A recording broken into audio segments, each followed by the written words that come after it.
Hello students, welcome back to our chemistry class. आज हम start करने वाले हैं लेसन आपका periodic classification of elements. So ये lesson competitive point of view से अगर देखा जाए तो it is one of the important lessons, because इसमें जो मेजरली क्वेश्चंस बनेंगे आपके वो इंक्रीजिंग ऑर्डर, डिक्रीजिंग ऑर्डर या वन ऑफ द एलिमेंट करके इस टाइप से क्वेश्चन बनते हैं ज्यादातर। और वो भी किस पर? वो जो हमारी प्रॉपर्टीज होती है, पीरियोडिक प्रॉपर्टीज, जिसे आप पढ़ेंगे, जैसे एटॉमिक साइज हो गया, एटॉमिक रेडियस को लेकर रिलेट कर रहे हैं, या आयनाइजेशन पोटेंशियल है, इलेक्ट्रॉन एफिनिटी है, इलेक्ट्रोनेगेटिविटी है।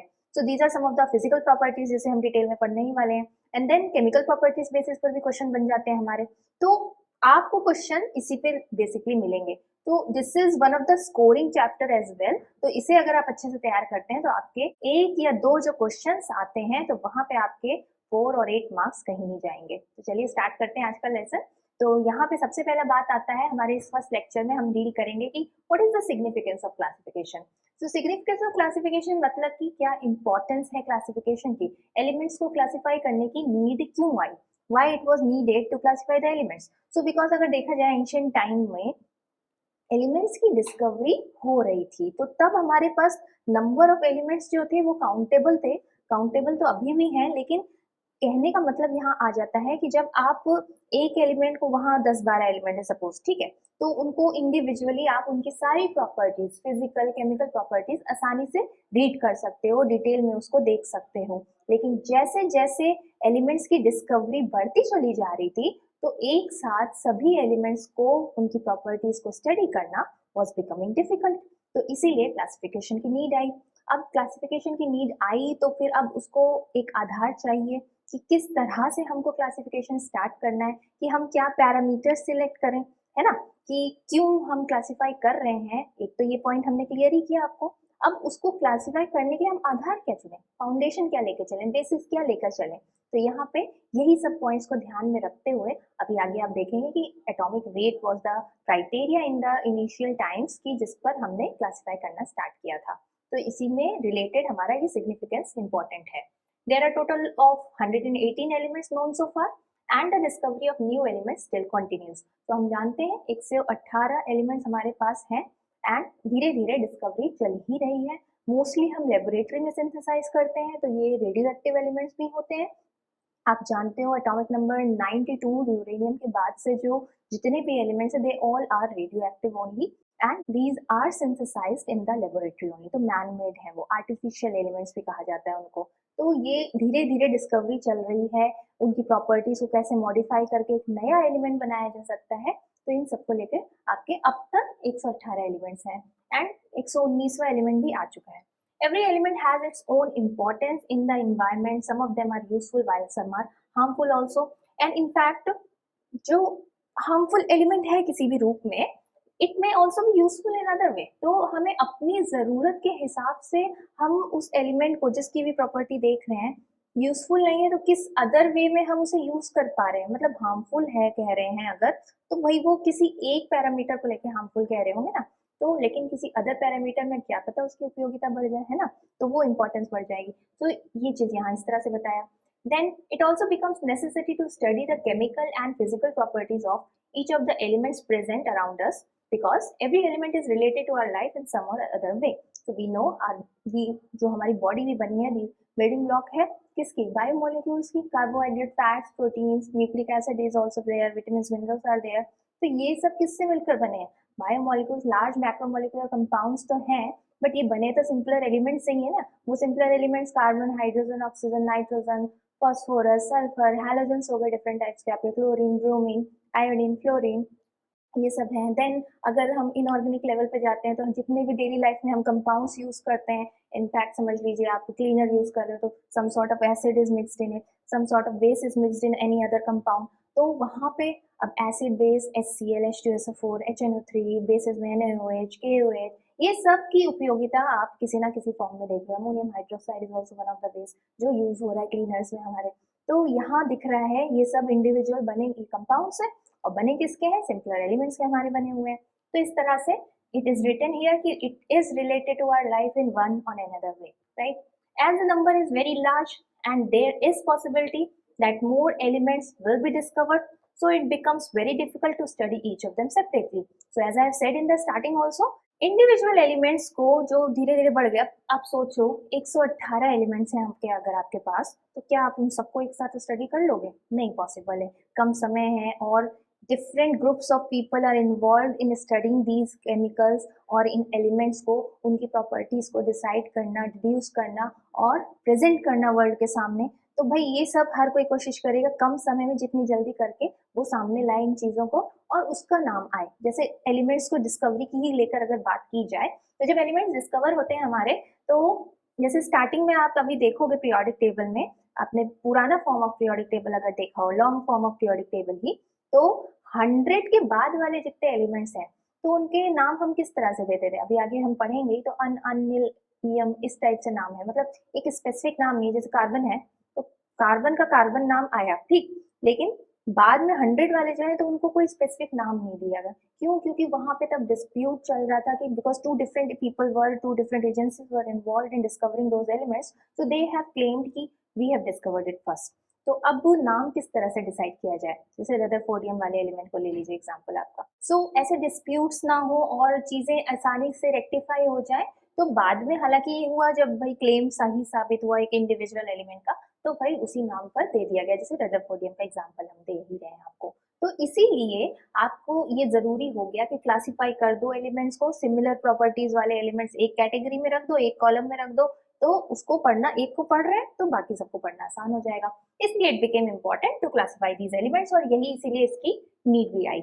इसके बाद देखें तो it became also important, we need to classify them in some groups according to their properties, so that we can study them in group more easily and effectively. तो ये point अभी just हमने आपको बताया कि भाई एक ग्रुप में उसको डाल दो, तो इंडिविजुअल एलिमेंट स्टडी कर लो, तो बाकी सारे एलिमेंट्स आपके उसी टाइप का बिहेवियर शो करेंगे। तो एटलीस्ट केमिकल बिहेवियर तो सबका सेम ही होता है, फिजिकल प्रॉपर्टीज में डिफरेंसेस आते हैं। फिजिकल प्रॉपर्टीज साइज में है भाई, ionisation potential, electron affinity, electronegativity, तो ये सब जो पॉइंट्स हैं इनमें आपको वेरिएशन देखने को मिलेगा। But chemical properties, their chemical behaviour, that how they are reacting with individual reagent, whether it is oxygen, water और एनी एसिड और एनी बेस, एल्कली है कोई भी, तो वो किस तरह से रिएक्ट करेगा, तो वो बात सेम हो जाएगी, उनका केमिकल बिहेवियर सेम हो जाएगा, लेकिन फिजिकल प्रॉपर्टीज में चेंज आता है। बिकॉज फिजिकल प्रॉपर्टी जो हमारी होती है वो डिपेंड करती है एटॉमिक मास पे, ठीक है, साइज पे डिपेंड करेगा, number of electrons, protons, neutrons, total सब पे डिपेंड करेगा एटम के, तो इसलिए वो डिफर कर जाती है क्योंकि वो इंडिविजुअली अलग अलग होगा एलिमेंट में। Periodic table is the tool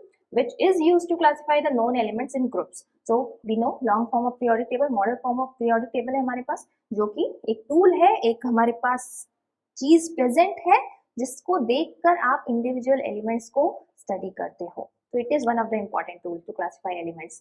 It helps us to understand or undertake a systematic study of the various elements found in nature, without which it would have been impossible for us to study all the elements in the table. अब nature में कहाँ कौन सा element present है, कहीं एक जगह आपने उसे डिस्कवर किया, अब लेकिन तो उसकी जो प्रॉपर्टी है, अब आपने सपोज रॉक्स में डिस्कवर किया, ठीक है, एल्कली मेटल्स है, एल्कलाइन अर्थ मेटल्स होते हैं हमारे, ठीक है, रॉक्स में, अर्थ क्रस्ट में प्रेजेंट है। अब वो किसी फॉर्म में एटमॉस्फेयर में सपोज उसका ऑक्साइड पाया जा रहा है या किसी टाइप का उसका सॉल्ट पाया जा रहा है, तो जब उससे अलग करेंगे हम उस इंडिविजुअल एलिमेंट को, तब भी उसकी प्रॉपर्टी सेम ही रहने वाली है। तो इट्स नॉट नेसेसरी कि भाई वो कहीं भी प्रेजेंट, एक जगह से अगर आपने डिस्कवर कर लिया है तो प्रॉपर्टी स्टडी करना आसान है। फिर आप तब ये निर्भर नहीं करेगा कि भाई वो वहां अगर पाया जा रहा है तो वहां रहने पर उसकी प्रॉपर्टी बदल गई, ऐसा कुछ नहीं होगा, वो सेम ही रहेगा वो।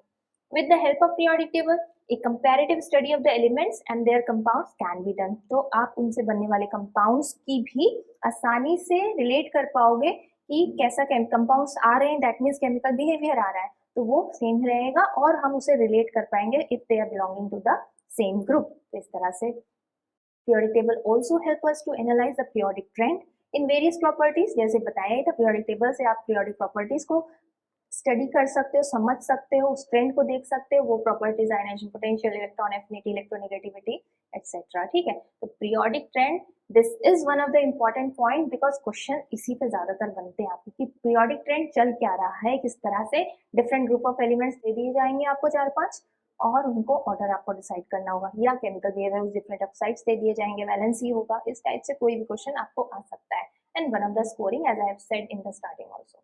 तो अब क्लासिफिकेशन सिस्टम्स की बात कर ली जाए, तो धीरे धीरे जो क्लासिफिकेशन सिस्टम आए उसमें सबसे पहला हमारा था डोबरिना ट्राइब्स, ठीक है, 18th सेंचुरी की बात है, 1829। राइट। तो डोबरवीनर ट्राइड मीन्स 3। तो यहाँ पे he was one of the first scientist to classify the elements in some group. ऐसा नहीं है कि स्टार्टिंग में जो एलिमेंट्स डिस्कवर किए जा रहे थे उनका कुछ और भी आधार था क्लासिफिकेशन का, ठीक है। ये जो क्लासिफिकेशन सिस्टम आया because starting one of the यहाँ पे जो है सिस्टम, इसी से आपको स्टार्ट भी करना है पढ़ने का। और इनिशियल जो क्लासिफिकेशन था जैसे मेटल नॉन मेटल में डिवाइड कर दिया गया था उनकी प्रॉपर्टीज को देख के, तो वो भी फिजिकल प्रॉपर्टीज ही थी। एंड बाद में केमिकल प्रॉपर्टीज भी आई कि कैसे ऑक्साइड बना रहा है, उसका हाइड्रोक्साइड बना रहा है, वो एक क्लासिफिकेशन था। फिर ये जो यहाँ से आपको मेन आपको पढ़ने स्टार्ट करने हैं कि क्लासिफिकेशन के लिए डोबरवीनर ने दिया था ट्राइड एलिमेंट्स जो डिस्कवर थे इनके टाइम तक, वहां पे उन्होंने सिमिलर एलिमेंट्स का ट्रायड बना दिया था। 3 एलिमेंट्स को लेकर एक सेट बना दिया था और वो 3 एलिमेंट्स की प्रॉपर्टीज सिमिलर थी, ऐसा उन्होंने सेट बनाया। He tried to classify the elements with similar properties in groups of similar of 3 elements, जिसे ट्राइड कहा गया। He could succeed in making only few triads। अब few triads में भी बात करें ना तो सिर्फ लगभग 5 ही ट्राइड इनके जाने जाते हैं जो सक्सेसफुल थे, जो जस्टिफाइड थे और इन्होंने वो ट्राइड्स बनाए थे। इनके क्लासिफिकेशन सिस्टम की खास बात ये थी कि इन्होंने बताया था कि जो 3 एलिमेंट्स का एक सेट बना है, ट्रायड बना है, तो उसमें जो एक्सट्रीम राइट और एक्सट्रीम लेफ्ट में एलिमेंट प्रेजेंट है उनके एटॉमिक मासेस का अर्थमेटिक मीन यानी कि average that was giving the atomic mass of the middle element. तो बीच में जो एलिमेंट प्रेजेंट था उसका वो मास बताता था बिकॉज बेसिस जो स्टार्टिंग का था वो एटॉमिक मास ही था। तो क्योंकि उस टाइम जो एलिमेंट्स डिस्कवर होते थे और जो एक के बाद एक या जो भी उनको नंबर दिया जा रहा था वो उनके एटॉमिक मासेस को वे कर कर बताया जा रहा था कि इतना मास है, इतना मास है, इस तरह से। हालांकि मेंडलीव जब आप ये आगे हम पढ़ेंगे तो मेंडलीव से पहले एटॉमिक मास मेजर करने की टेक्निक में भी गड़बड़ी थी। कोई किसी तरीके से मेजर कर रहा है, कोई कार्बन को बेस लेके चल रहा है, कोई हाइड्रोजन को बेस लेकर चल रहा है मेजर करने के लिए। तो एटॉमिक मासेस में करेक्शन भी जरूरी था। तो इनके टाइम में जो भी उस टाइम चल रहा होगा मेजरमेंट करने का तरीका, तो उस हिसाब से इन्होंने इनको क्लासिफाई किया एटॉमिक मास के बेसिस पर। and that is what written and this is one of the important point of his triad और his system of classification जो जिसमें आपको ध्यान रखना है कि अर्थमेटिक मीन था atomic weight of other 2 elements middle element का जब मास निकालना है। ये कुछ ट्राइड्स के एग्जांपल यहाँ पे हैं आपके पास, जैसे लिथियम सोडियम पोटेशियम को लेकर इन्होंने एक बताया था सेट, ठीक है। ये एक साथ नहीं है, ये चीज ध्यान रखनी है आपको। जैसे ये हमारे पास पहला सिस्टम है, पहला ट्राइड इनका लिथियम सोडियम पोटेशियम का। तो हमें पता है लिथियम का मास भाई 7 होता है एंड पोटेशियम का मास 39 होता है एंड इसका अर्थमेटिक मीन दैट मीन्स आप एवरेज लोगे तो एवरेज निकाल के आपके पास आएगा 23, ठीक है। तो ये 23 आपको पता है सोडियम का होता है। तो ये उस टाइम ये जो मास बताया गया है सोडियम का वो ये तरीका करके डोबरवीनर ने जस्टिफाई किया था कि इस तरह से निकलता है अर्थमेटिक मीन। इसी तरह से और जो डोबरवीनर ने सबसे पहले ट्रायड सिलेक्ट भी किया था that was a group 2 element आपका ये वाला कैल्शियम स्ट्रोंशियम बेरियम का था। इन्होंने ये सबसे पहले ट्रायड बताया था जहाँ पे आपको पता है कैल्शियम का 40 होता है, बेरियम का 137 होता है, 40 प्लस 137/2 करोगे तो 88 आएगा स्ट्रोंशियम का। तो डोबरवीनर ने सबसे पहले इसको किया था, फिर बाद में अदर ट्रायड्स इन्होंने डिस्कवर किए थे। फिर ऐसे ही ये ग्रुप 15 के एलिमेंट का है फॉस्फोरस आर्सेनिक और आपके एंटीमनी को लेकर। तो इस तरह से यहाँ इसका एक ट्राइड बना और एक ये हेलोजन का सेट आपके पास है ग्रुप 17 के एलिमेंट्स क्लोरीन ब्रोमीन आयोडीन को लेकर, ठीक है। Chlorine 35.5 iodine 123 addition of it upon 2 will give you 80 bromine का मास। ये सब थोड़ा राउंड ऑफ भी कर दिए गए हैं बिकॉज 80 पॉइंट समथिंग होता है ब्रोमीन का मास, तो वो राउंड ऑफ करा जस्ट फॉर इजिफिकेशन, अदरवाइज ऐसा कुछ नेसेसरी नहीं। आप इंपॉर्टेंट एक्चुअल पॉइंट वाइज भी लिख सकते हो, ठीक है। तो ये याद करने में आसानी के लिए। तो ये कुछ ट्राइड्स के एग्जांपल है डोबरवीनर के जो इन्होंने बताए थे और इस तरीके से इसको निकाला जाता है।